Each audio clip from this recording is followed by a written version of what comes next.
Berapa gaji PTT di Provinsi Kepulauan Riau? Ini pasal nominal nih agak Oh iya jelas.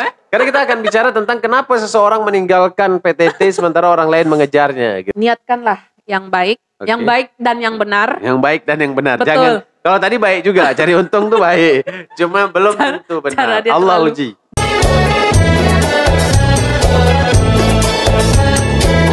Assalamualaikum warahmatullahi wabarakatuh. Kembali lagi ke podcast Melayu Bayang Kata Kota Tanjung Pinang, Provinsi Kepulauan Riau, Indonesia. Seperti biasa yang spesial menggunakan bahasa Melayu Kepulauan Riau. Kita berjumpa kembali tentunya setelah ada beberapa waktu kita terpisah, nampaknya agak lama sedikit karena maklumlah calon-calon sarjana. Sarjana muda. Sarjana tak, ini sarjana tak selesai-selesai. Hari ini kita bertemu dengan satu narasumber, sengaja saya undang karena beliau ini salah satu bidan juga, salah satu. Nantilah kita kisah-kisah. Ada Kak Fira. Yes. Oh, nama lengkap siapa Kak Fira? Panjang sangat. Panjang. Fira Aputri Mahara. Orang biasa Fira? kenal Fira Hara. Fira Hara. Fira Aputri Mahara. binti Harpianda. Oh, oke.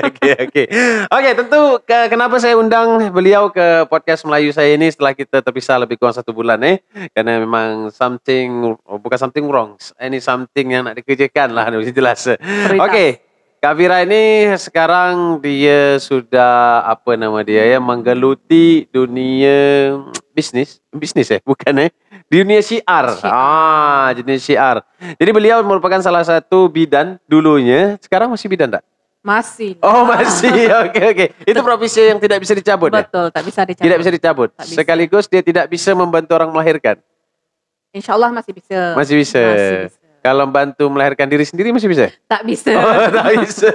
Oke. Minta bantuan mak bidan lain. Oh, tetap ya. Itu melambangkan bahwa kita hidup butuh orang lain. Betul. Baik. Saya nak berkisah-kisah dulu. Dengan beliau ini yang saya kenal lebih kurang hampir 10 tahun lebih kurangnya. Tapi yang saya heran kenapa beliau resign dari PTT Provinsi Kepulauan Riau. Ada apa ke? Ada apa? Karena masing-masing orang saat ini mengejar yang jadi honor dari honor daerah, honor kantor, honor dinas, pasti nak jadi PTT. Apalagi jadi PNS. Kenapa keluar dari PTT Provinsi Kepulauan Riau, Kak? Apa asbab musabab? Asbab sebenarnya dia tak usah banyak cakap lah. Sebab kalau dah banyak cakap nih orang pening nanti kan. Jadi alasan saya kenapa resign ketika itu memang ada panggilan. Awal tu panggilan untuk terlibat aktif di politik. Oh, salah satu asbab. Oh, jadi pernah jadi caleg. Betul. Di tahun 2018. Oh, 2018. 2018 lah. Pileg yang lalu berarti? Iya, betul. Pileg yang lalu. Caleg. Oke, itu sebab utama. Salah satu untuk mengharuskan resign. Oh, mengharuskan. Jadi kalau ikut caleg memang harus resign. Tidak boleh aktif di pemerintahan terlepas ASN ataupun. Tapi kan PTT. PTT juga tetap. PTT kalau tak salah ada SK Gubernur ya. SK Gubernur. Dan bisa digadai kan? Tak bisa. Sedih memang tak bisa diuangkan. Kalau SK PSN bisa ya? ASN bisa disekolahkan ya? Bisa. Sampai pintar. SK Gubernur tak bisa ya? Tak bisa. Oke. Saya tak pernah merasa punya SK Gubernur masalahnya. Saya tak pernah tahu. Oke. Wah, berarti memilih jalan lain daripada pemerintahan atau birokrasi. Sebenarnya ketika tahun 2017 dah ada sampingan, dah ada usaha lah. Oke. Jadi kalau orang tua bilang tak fokus, hasil pun juga tak maksimal kan macam tu. Jadi memang kita ni kalau ingin mendapatkan hasil yang maksimal, insya Allah obat dia memang harus fokus. Nah, pertanyaannya kenapa lebih memilih politik daripada pekerjaan yang sudah sekian tahun? 2000 berapa masuk? 2011. Nah, itu kan proses yang tidak mudah. 2011 sampai 2018 berapa tahun? 7 tahun ya? 7 tahun.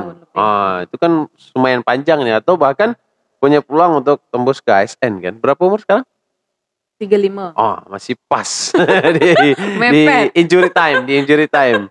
Nah, itu kan kenapa harus memilih politik? Sebenarnya secara tidak langsung tetap qadarullah. Semua terjadi atas izin dan kehendak Allah.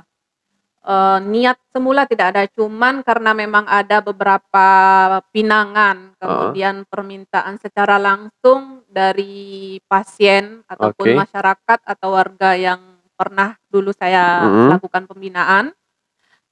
Ketika itu beliau mengatasnamakan warga setempat, berharap untuk saya maju di Pileg. Oke, Cuman berarti ini dorongan masyarakat. bisa dikatakan dorongan masyarakat, orang sekitar. Bukan nafsu politik semata. Tidak nafsu politik, tetapi sebenarnya sudah ketika itu memang sudah memiliki niat untuk tidak memperpanjang, dikarenakan itu tadi memiliki usaha sampingan yang memang Betul. harus memilih lah jalan terbaik ya. Betul. Oke. Beliau ini saya kenal waktu itu adalah bidan di salah satu daerah Sungai Nyirih ya. Mungkin Sungai Nyirih ya? Puskesmas lah. Kampung Bugis. Tapi kan di Sungai Nyirih kan? Sungai Nyirih ada, dekat Sungai Timun ada, dekat Sungai Ladi ada. Yang kak sungai-sungai itulah. Ya dekat sungai-sungai. Dia jadi budak sungai.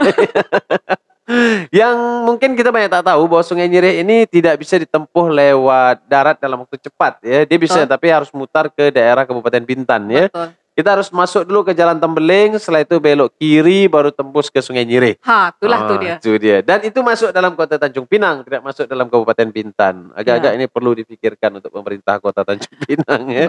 Betul sekali. Karena sampai detik ini masih ada yang bertugas di sana kan? Masih, tapi kurang maksimal. Jadi ini agak bercurhat lah sedikit kan. Apa penyebabnya?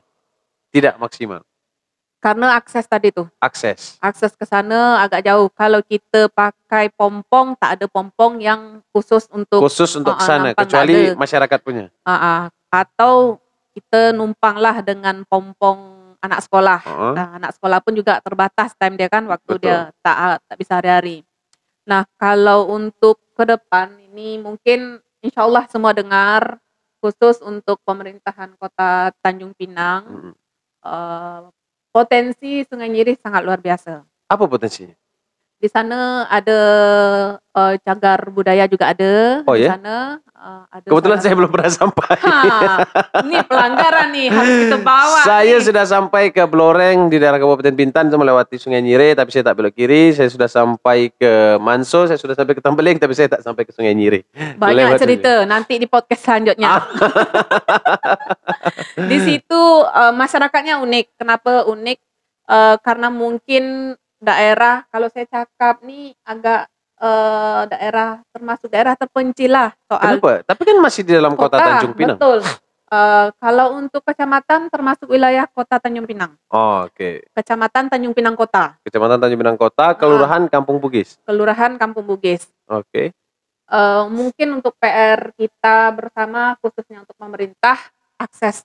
Akses. Karena memang satu-satunya bisa ditempuh lewat darat hanya lewat Kabupaten Bintan ya, tidak bisa jauh, lewat ini. Mutar lagi. Kemudian tapi alhamdulillah terhitung dari tahun, seingat saya 2014, alhamdulillah sudah masuk distrik. Oke, dulu belum. 2011 belum masuk. Belum. Jadi pernah melahirkan dengan cangkuk lah ini. Sampai hitam hidung. Sudah pernah kejadian? Malam-malam nak melahirkan pakai apa kata orang itu, pelita, cangkuk maksudnya. Cangkuk, pelita, atau dama ke apa segala macam. Dah pernah terjadi? Itu pernah terjadi, tetapi tidak dengan saya ketika itu. Dengan bidan sebelumnya. Saya tak salah jahit lah ya, gelap-gelap. Insya Allah tidak. Pakai lampu sodong. Lampu sorot untuk orang nyondong ya. Hand lamp tuh. Nah, jadi di situ kalau untuk kita bicara masalah potensi. Soal dia untuk anak-anak di sana, karena mereka memang konsepnya masih polos, kita masih arahkan juga masih enak. Masih jauh dari gadget. Justru masih jauh dari gadget. Bisa ditemukan di sana ya? Masih. Kalau di situ lebih ke zaman kita dulu lah. Main jengket, main sembunyi endop. Oke. Di situ untuk taman bermain anak padahal sudah disiapkan, udah ada fasilitas, cuman tidak terawat. Di situ setidaknya untuk pemerintah ke depan mohon kita lebih perhatikan agar masyarakat di sana lebih pengetahuan di bidang kesehatan tentunya. Kemudian mungkin ada kelebihan yang bisa kita gali di sana karena di situ salah satu penghasil nenas. Oh iya ya, betul-betul. Nenas. Karena kalau kita masuk ke arah Tembeling, itu ada kebun nanas yang luas ya. Betul. Jadi memang, masuk Sungai Nyirih ya dia? Masuk. Sebelah Masuk kiri. Sebelah kiri ya, betul. Sebelah kiri. Sebelah kiri jalan ya berarti ya? Itu masih masuk Tanjung Pinang ya? Tak, dia arah juga ke ya? dalam. Masuk ke dalam. Tetap ke dalam. Betul. Oke. Nah, yang menarik berapa tahun bidan di sana? Kalau untuk saya, Sungai Nyirih kurang lebih hampir 2 tahun. Oke. Kalau untuk ditugaskan di daerah Kampung Bugis, mulai dari pengangkatan tahun 2011 sampai habis tugas. Hanya dari Puskesmas Kampung Bugis itu dia ditempatkan lagi berarti ya? Betul, karena berapa gaji PTT di Provinsi Kepulauan Riau? Ini pasal nominal nih agak Oh iya, sensitif, jelas. Karena kita akan bicara tentang kenapa seseorang meninggalkan PTT sementara orang lain mengejarnya gitu. Kalau kita bicara nominal, kebetulan awal kerja kami PTT Provinsi memang kita cakap besar lah. Soal dia kan untuk PTT ketika itu gaji 4 juta. Itu besar tuh. 4 juta total ya? Total ya? Itu sudah di atas UMK dan UMP kan? Betul.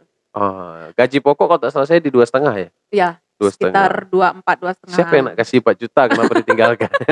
Allah. Allah yang kaya. Itu kalkulasi manusia ya.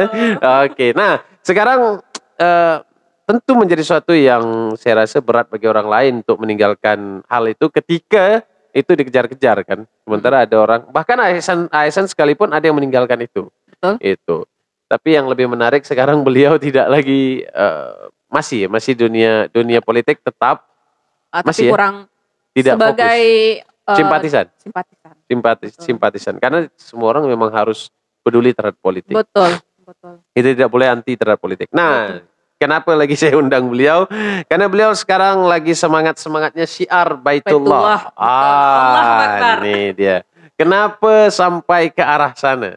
PTT tinggalkan, terus masuk ke politik tak ditinggalkan tapi hanya ya sekedarnya. Betul. Oke, sekarang kenapa mengarah? Saya semangat ya pergi ke pulau-pulau mana gitu. Kenapa memilih ke sana?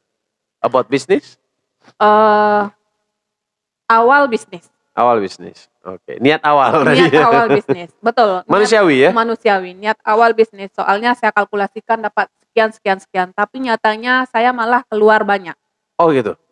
Apa yang saya bayangkan terlebih dahulu berbanding terbalik dengan yang saya terima. Oke. Kalau tadi kita pikir untung menjadi rugi berarti? Betul. Karena niat awalnya duit? Betul. Ternyata... Tapi everything about business? Karena... Dulu ketika, ini cerita nih, 2000 pengalaman umroh pertama 2019 September. Oke. Dengan salah satu travel umroh yang menurut saya ucap terima kasih juga karena pelayanan yang diberikan menurut saya juga sangat memuaskan. Oke. Ini berbayar ya waktu itu ya? Berbayar. Oh, berbayar. Kemudian ketika itu rasa ingin pergi beribadah kebetulan sudah bergejolak hingga 5 tahun. Tapi ya karena memang rezeki mungkin Allah belum pantaskan saya untuk beribadah ke Baitullah, belum dipanggil sebagai tamunya Allah. Jadi ketika September, 21 September kami berangkat umroh. 2019. Itu umroh perdana saya, suami, emak, kemudian sepupu yang kebetulan meninggal di setahun yang lalu ya berarti ya? Betul, persis tahun yang lalu. Tak berapa lama lah lebih dia kan. Oke. Jadi ketika itu lepas dari umroh saya mendapatkan spirit, dapatkan motivasi dari tim-tim terdekat untuk mensyiarkan Baitullah melalui wasilah travel tersebut. Ini tidak boleh sebutkan ya. Nanti mengandung iklan. Ya, mengandung iklan. Oke lah. Nah, jadi ketika itu saya bismillah serta suami kami hijrah kurang lebih 4-6 bulan ke Sumatera Barat. Oke. Oh, pindah ke sana Sumatera sebentar. Barat, benar. Oke, sebelum kita lanjut, kebetulan suaminya Kak Fira ini juga saya kenal, abang saya juga ada Bang Anton. Saya menariknya kenapa saya undang juga beliau. Bang Anton ini salah satu pemain IO ya, event organizer besar. Yang dulu kalau kita bicara tentang IO besar itu kan untungnya luar biasa kan. Betul. Sekali event luar biasa karena beliau dulu juga mengurus event-event rokok segala macam itu saya rasa lumayan besar. Lumayan besar. Ya, lumayan besar. I know that. Sesuai dengan badan. Sesuai dengan badan. Saya tahu itu sangat besar. Pasti duit mudah didapatkan. Tapi beliau juga meninggalkan itu. Saya tidak tahu apa alasannya, tapi pasti punya alasan tersendiri. Sebab itu saya tertarik untuk mengundang istri beliau dulu, karena kalau jumpa beliau nanti panjang bisa 3 jam. Oke, saya tidak mau mengundang beliau. Nah, Next. hijrah ke Betul. Sumbar. Hijrah kurang lebih 4 sampai 6 bulan nih. Mm-hmm. Di sana kita siar, kemudian sampai menjihadkan harta, tenaga, waktu, pikiran, segala macam. Dan bahkan keluarga yang di Tanjung Pinang, kita tinggalkan sesaat, tapi masih tetap komunikasi. Dalam 6 bulan itu bolak-balik ke Tanjung Pinang 3 hingga 4 kali saja. Jadi ketika di sana ternyata sebagai tamparan niat tadi yang waduh, 1 jamaah saya dapat sekian. Kemudian saya dapat 40 jamaah, saya bisa berangkat gratis. Kemudian saya juga bisa dapat ujroh atau fee marketing. Kemudian ternyata yang semula saya lihat bayangannya nih dapatkan keuntungan yang banyak, ternyata semakin besar ambisi maka semakin jauh yang kita tuju. Kemudian saya berbalik introspeksi diri ketika itu di Desember akhir atau Januari. Saya coba 2019 ya? 2019 ke 2020 saya coba introspeksi diri. Ada salah satu teman yang kebetulan sebagai tour leader kami yang hingga saya hijrah di travel yang saat ini. Tak boleh disebutkan lagi. Tak boleh disebutkan. PR. Nah, kemudian sampai tabayun 2 minggu. Setelah 2 minggu saya coba koreksi diri, saya perbaiki niat. Dan insya Allah niat kita sebagai PCR Baitullah murni ingin mensyiarkan Baitullah. Betapa nikmatnya beribadah di Baitullah, apa yang kita terima ketika kita beribadah di Baitullah. Dan alhamdulillah niat saya rubah, insya Allah rezeki itu berubah. Mudah. Ini luar biasa nih. Itu ya yang ingin saya petik, sebuah hikmah perbincangan kita di podcast ini. Tentunya berarti awalnya memang bermasalah ya terhadap niat berarti ya. Betul. Awalnya karena manusiawi bagi saya dalam bisnis setiap orang akan berpikir tentang keuntungan. Hanya saja dia mau keuntungan surgawi atau duniawi itu kan. Sementara kadang-kadang kita ya itu satu jamaah bisa bla bla bla bla bla gitu. Tapi itu malah rugi. Karena kenapa saya terlalu berambisi, sebenarnya mungkin di sini boleh tak ya kalau disebutkan nanti mengandung iklan. usaha kakak yang lain. Yang makanan, yang kuliner. Yang lotek viral. Yang lotek viral sebenarnya target utama itu ingin membesarkan lotek viral. Ketika itu dapat tawaran untuk pemasaran hingga ke KL. Untuk buka. Ini agak mengembang kisahnya karena memang beliau dan juga suami itu yang tadi saya bilang, Bang Anton itu pemain IO besar yang punya margin saya rasa luar biasa kalau IO besar itu. Dan akhirnya hanya jual lotek. Ini saya tak paham nih. Jual lotek. Lotek ini apa ya? Bahasa lainnya apa ya lotek ya? Lotek ya lotek. Susah nak jelaskan. Kalau nanti sila cari di Ganet atau di dulu baru tahu rasa. Rasa dulu baru tahu rasa. Kalau nak tahu lah ya lotek macam mana. Nah, rasa di Jalan Ganet di dekat masjid Miftahul Falah dan juga di kedai kopi pinggir laut. Kedai kopi pinggir laut bayar nih. Pian bayar. Bayar nih, harus bayar. Salah ya. Kita ikhlas lillahi ta'ala. Karena podcast ini juga mengandung bagaimana kita mensupport semua produk lokal. Insyaallah. Jadi dari berpindah-pindah nih. Betul. Karena saya tidak mau ketika itu bergantung dengan pembinaan pemerintah. Jadi bagaimana caranya kita dengan kemampuan sendiri, saya hitung-hitung mulai dari daftarkan ke Disperindak segala macam, kemudian untuk beli atau sewa tempat di KL atau maupun di Johor, angka-angka angka-angka tadi juga lumayan. Jadi salah satu niat saya bagaimana cara mendapatkan uang yang cukup banyak dengan waktu yang instan dan dengan cara yang mudah. Oke, itu penyebabnya. Betul. Penyebab tadi mengejar keuntungan melalui itu tadi ya. Betul. Tapi sebenarnya tidak ada masalah. Tapi susah nak disebut ya. Masih halal kan? Halal sih, cuman kadang-kadang Allah nak uji kita arahnya kemana. Itu sebenarnya. Betul. Tapi setelah arah saya rasakan itu, sangat saya rasakan dalam setiap hal. Memang ketika kita sudah lillahi ta'ala, maka itu akan lebih baik. Betul. Jadi niatkan, luruskan niat karena Allah Ta'ala. Insya Allah, nah itu tadi. Kalau tujuan hidup kita adalah akhirat, insya Allah dunia dan seisinya kita ikut. Oke, dia ibaratkan bayang-bayang. Saya bijak di podcast saya malam ini. Hidup ini bagaikan bayang-bayang, ketika kita mengejarnya kita tidak akan pernah dapat, tetapi ketika kita meninggalkannya dia akan mengikuti kita. Betul. Kan tak main bijak malam ini. Oke, jadi salah satu penyebab akhirnya berbisnis melalui itu, ya itu halal sih, tidak ada masalah. Dunia marketing dan secara agama juga tidak ada masalah. Hanya memang ya niat itu urusan pribadi ya. Karena ingin mengumpulkan pundi-pundi rupiah untuk modal di KL. Betul. Ternyata jangankan KL. Itulah. Semua tak dapat akhirnya. Akhirnya perbaiki niat nih. Niat. Setelah tidak dapat apa-apa. Setelah tidak dapat apa-apa. Yang ada malah duit yang keluar kan. Duit keluar. Karena apa? Jujur kita ke sana biaya operasional segala macam kan tidak disupport oleh perusahaan yang lalu. Walaupun bisa diklaim tapi tidak seperti apa yang kita harapkan. Tidak perlu disebutkan? Betul. Tidak boleh. Melanggar kode etik. Jadi sekarang sudah di salah satu perusahaan travel juga. Betul. Nah, sebut saja Amira Mekah ya. Amira Mekah. Kalau yang terbaru boleh. Demi menjaga satu dan hal lainnya. Betul. Oke, setelah di Amira Mekah berarti mulai lagi dari nol. Mulai dari nol. Kenapa saya tertarik? Pada prinsipnya semua travel pasti ada plus minus. Pasti ada kelebihan dan ada kekurangan. Ini setelah niat diperbaiki ya? Ini setelah niat diperbaiki, mulai mengenal, mulai tabayun 2 hingga 1 bulan ketika itu. Nah, jadi saya berubah, pola pikirnya mulai dirubah. Karena apa? Yang menjadi tujuan hidup bukan semata-mata uang.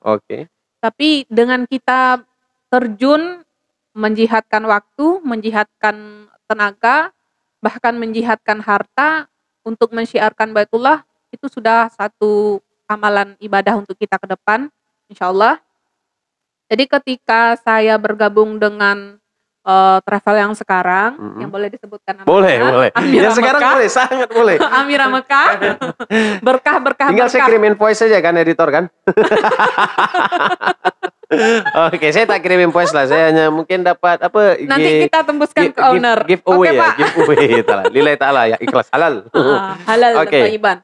Jadi ketika itu kami balik lagi ke Tanjung Pinang. Balik lagi ke Tanjung Pinang di bulan Februari. Tidak berapa lama setelah balik ke Tanjung Pinang terjadilah COVID pandemi. Tapi sempat balik lagi ke Sumatera Barat untuk mensyiarkan Baitullah, tapi dengan bendera lain. Nah, jadi kenapa saya memilih dengan bendera Amira Mekah ini? Betul, Amira Mekah. Karena di sini kita merasa tertantang. Setelah niat dirubah ya? Betul. Di sini kita, ketika dulu saya ingin mengumrohkan keluarga ataupun memberikan sedekah reward kepada guru ngaji. Tapi dengan kemampuan yang terbatas harus mencari sekian banyak jamaah dulu baru dapat free 1. Saya merasa terlalu berat. Agak sulit rasanya. Agak sulit. Kemudian di sini dengan kita di travel umroh Amira Mekah, pada waktu itu diberikan kebebasan, dalam arti kata kebebasan masih dalam konteks dan koridor bisnisnya. Betul. Nah, jadi di sini kita diperbolehkan bergerilya seperti apa, kemudian peluang untuk memberangkatkan karena apresiasi dari owner langsung 4 gratis 1. 4 dari 1. Ketika itu dalam rangka miladnya perusahaan. Dan saya bergabung ketika masih ada program tersebut. Nah, sebenarnya berangkat di Oktober karena memang faktor pandemi kita reschedule. Di Oktober ini ya? Aturannya Oktober ini, 3 Oktober. Nah, jadi di sini saya perbaiki niat nih. Niat semula ingin mengumrohkan, setelah diperbaiki, ingin mengumrohkan guru ngaji beliau memang kebetulan, karena sudah dari lahir buta. Tunanetra ya? Tunanetra. Ketika saya... Tapi guru ngaji? Guru ngaji. Nah, ini sebenarnya terima kasih untuk Pak John. Mungkin beliau bisa lihat, bisa dengar ataupun tidak. Kenapa membuat saya ketika itu berubah niat secara tidak langsung melalui beliau. Pak John ini siapa nih? Yang tunanetra, guru ngaji tadi. Guru ngaji. Beliau bisa ruqyah, guru ngaji, imam masjid. Padahal tunanetra. Betul. Jadi ketika itu beliau datang ke saya siar dengan travel lama di daerah di salah satu desa yang ada di Sumatera Barat. Hujan lebat beliau tempuh dengan ojek segala macam hingga basah kuyup. Saking ingin mendapatkan kemudahan untuk beribadah ke Baitullah, beliau memiliki uang tabungan hanya sebesar 5 juta. Untuk berangkat. Untuk berangkat. Kemudian sampai ketika komunikasi dengan kami secara tidak langsung, apa yang kita dengar, air mata pun juga tidak sadar turun. Kemudian intinya beliau sangat ingin ke sana karena mendapatkan mimpi udah 5 tahun. Ketika di dalam mimpi beliau mengelilingi satu tempat yang tempatnya nyaman, kemudian semua orang memiliki sebagai tempat tujuan lah. Kemudian di situ beliau bisa melihat. Bisa lihat ya? Di dalam mimpi beliau bisa melihat tempat tersebut. Yang anehnya persis apa yang Ka'bah. Seperti Ka'bah. Padahal beliau tidak pernah lihat. Tidak pernah tengok macam mana Ka'bah itu ya? Betul. Yang dia bilang bentuknya kotak, hitam. Terus ada ukiran emas. Nah, jadi ketika itu ini jadi kita antara percaya dan tidak percaya. Yang seorang tunanetra, karena tak mungkin dia pernah mengetahui itu kan? Betul.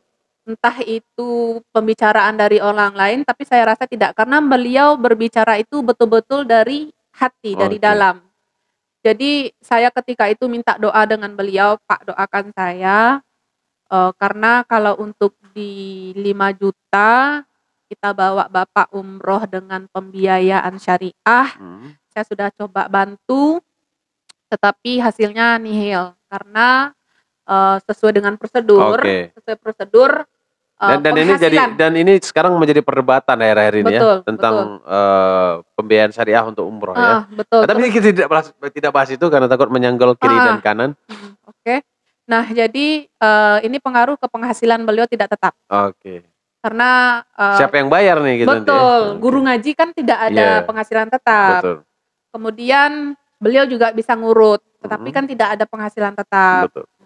Kemudian tidak ada yang berani ambil resiko. Jadi di sini saya sampaikan, kemudian kami saling menangis karena memang beliau sangat ingin sekali beribadah ke Baitullah, dan semua uang yang beliau dapat murni ditabungkan untuk beliau bisa beribadah ke Baitullah. Karena ada mungkin hajat yang beliau bawa ke sana, dan secara tidak langsung saya pernah berkomunikasi dengan tidak usah disebutkan di sini, orang dekat lah katakan, menawarkan ingin sedekah nggak? Beliau yang berangkat. Kalau ingin sedekah, karena kebetulan beliau juga sudah bisa dikatakan hampir setiap tahun beribadah umroh. Beliau yang tadi ya? Yang tidak bisa disebutkan namanya. Yang ingin bersedekah ini? Saya ngajak. Beliau tidak malah tidak mau. Nah, jadi saya waktu itu saya tawarkan, "Bapak mau nggak mengumrohkan Pak John? Oke. Beliau seperti ini kondisinya, insya Allah dengan kita mengumrohkan." Ya ketika itu, saya merasa, ya Allah, ketika beliau mampu Mhm. bahkan untuk menghajikan Pak John ini pun sanggup, tidak Oke. akan rugi. Oke. Tapi jawabannya sangat, mengecewakan. Sebagai, tokoh pengusaha besar, tapi tidak mau, nggak tahu saya, yang jelas yang kesimpulan yang saya ambil beliau tidak mau mengumrohkan beliau. Oke. Entah alasannya apa saya nggak tahu. Jadi intinya di sana saya mulai terpanggil, mulai terpancing, ya Allah berikan saya kemudahan untuk dapat mengumrohkan Pak John. Insya Allah dengan duit beliau 5 juta beliau dapat umroh dan sampai saat ini, misi saya untuk bergabung di Amirah Mekah pun juga seperti itu. Karena peluang untuk mengumrohkan juga Lumayan besar ya? lumayan besar. Kemudian insya Allah untuk di keberangkatan Maret kami sudah niat untuk Maret 2021? 21 untuk mengumrohkan guru ngaji.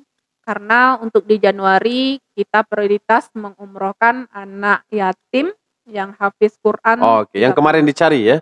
Nah, ini luar biasa juga. Jadi mereka punya program di Amirah Mekah ini. Betul. Oke, mereka punya program untuk mengumrohkan anak yatim yang hafiz Quran ya. Tapi wajib 30 juz ya. Betul. Wajib 30 Jangan juz. juz 30. Iya, jangan juz 30. Bukan juz 30 30 tapi juz. 30 juz. Ini luar Betul. biasa. Oke, mungkin sebelum kita tutup di podcast ini, tentunya sebenarnya apa yang buat tertarik buat sesuatu yang kenapa harus ke Syiar Baitullah? Karena sebenarnya waktu setelah resign nih, cerita sedikit, setelah resign masih ada tawaran untuk bergabung ke pemerintahan lagi. Oh, kembali Betul. ditawarkan. Cuman saya kembali lagi ke tujuan hidup. Oke. Tujuan hidup kita tentu akhirat. Oke. Pasti. Karena dunia ini hanya Itu persinggahan. tujuan tak tujuan tetap ke Betul. sana. Nah, saya merasa begitu banyak kekurangan, begitu banyak dosa. Jadi ketika kita beribadah ke Baitullah sesuai dengan janji Allah, Oke. beribadah ke Baitullah dapat menghapus dosa, beribadah ke Baitullah dapat menghilangkan dari kemiskinan, dan bahkan pahala pun juga dilipat gandakan. Oke. Dan tidak ada ganjaran haji mabrur ialah surganya Allah. Ketika kita beribadah ke Baitullah dengan membawa calon tamunya Allah, artinya kita mendapatkan 2 pahala. Pahala ibadah umroh untuk diri sendiri dan pahala melayani tamu Allah. Dan mengajak juga ya? Betul, Mengajak karena loh. syiar. Jadi syiar atau mensyiarkan, jadi di sini kita hanya menyampaikan, terlepas jadi ataupun tidak jadi itu kekuasaan Allah. Dan di sini yang buat saya tertarik ingin umroh dan mengumrohkan berkali-kali. Makanya saya sampai saat ini belum menerima tawaran kembali bergabung dengan pemerintahan. Akan bergabung kembali? Wallahu a'lam. Karena saya pikirnya gini, kalaulah saya gabung, otomatis keterbatasan waktu untuk bisa umroh. Paling tidak pun sekali setahun. Itu kalau dapat. Kalau tak dapat, iya. tak akan kita aja. Konsennya susah kan? Betul. Jadi di sini yang jelas profesi bidan tak akan hilang, tak akan lepas. Dimanapun bisa kita berbuat di bidang kesehatan. Nah, jadi di sini kita kombinasikan antara Syiar Baitullah dengan tenaga kesehatan. Kebetulan saya perempuan dan banyak yang umroh pun lebih banyak perempuan. Dominan ya? Dominan perempuan. Nah, jadi di situ setidaknya ilmu yang saya terima dari akademik ataupun dari praktek bisa kita dimanfaatkan. Betul. Oke, dalam sekali jalan. Betul. Luar biasa. Jadi insya Allah susah, speedless juga saya kalau udah bicara umroh nih karena saya sendiri belum umroh. Insya Allah. Walaupun niat itu sudah ada dalam beberapa tahun, hanya saja dalam kondisi COVID. Memang qadarullah, tapi Allah izinkan kita untuk berpikir. Nah, itu dia. Insya Allah nanti sama-sama kita semua yang nonton juga suatu saat dipertemukan oleh Allah SWT di Ka'bahnya Allah SWT, di Baitullah. Sama-sama sujud kita dekat Baitullah. Amin ya Allah. Kak Fira, terima kasih. Satu pesan mungkin untuk anak muda kita atau untuk semua yang nonton. Pesan dia tak banyak lah. Seperti pengalaman saya tadi, niatkanlah yang baik, yang baik dan yang benar. Yang baik dan yang benar. Betul. Jangan, kalau tadi baik juga, cari untung tuh baik. Cuma belum tentu benar. Allah uji. Betul. Jadi niatkan karena Allah, terlepas itu kita apapun. Kita sebagai bidan ke, pengusaha ke, ataupun bahkan pesyiar Baitullah sekalipun, kalau niat kita memang betul karena lillahi ta'ala, insya Allah lelah kita insya Allah akan menjadi lilah. Insya Allah. Baik, terima kasih Kak Fira Harah yang luar biasa nampaknya berbagi. Kalau saya nak bincang lagi nih boleh 3 jam, 4 jam. Tapi semoga perbincangan singkat ini membawa berkah bagi kita semua. Tentunya menjadi suatu manfaat. Terima kasih. Menjadi salah satu jalan menuju kepada amal jariah. Amin ya Allah. Salam dari kepala cabang kami, Bang Weli. Bang Weli. Senyum, jangan tak senyum. Tuh, ditunggu. Saya. Dan tentunya yang nonton ini senyum, jangan tak senyum. Terima kasih Bang Weli dan terima kasih Kak Fira dan terima kasih semua yang sudah nonton. Kita berjumpa di podcast yang akan datang. Assalamualaikum warahmatullahi wabarakatuh. Terima kasih banyak.